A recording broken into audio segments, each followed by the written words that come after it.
আসসালামু আলাইকুম। এরপরে আমি আ মা হাঁসটাকে ভালো করে পরিষ্কার করে এটার গায়ে হলুদ লাগাচ্ছি। যেন হাঁসের আ আগুনে ছেঁকার পর হাঁসের গায়ের সকল পশম যেন পুড়ে যায়।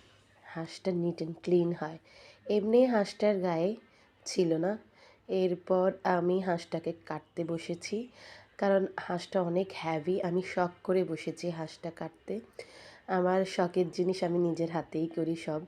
আলহামদুলিল্লাহ। কিন্তু হাঁসটা এত ওজন ছিল আমার ২ টা হাত পরের ব্যথা করছে অনেক, অনেক ব্যথা। এখনও ব্যথা করতেছে দোনোটা হাত। সচরাচর আমরা তো বাইরে থেকে কেটে আনি।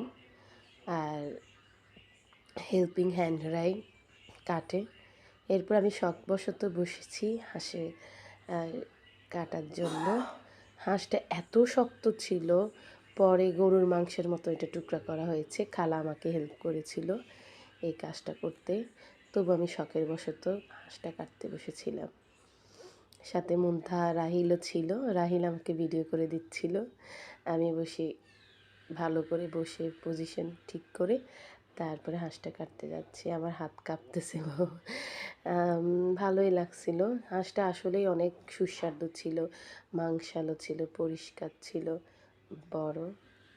এই কনকনে শীতে হাঁসের মাংস খেতে আসলে অনেক মজা লাগে।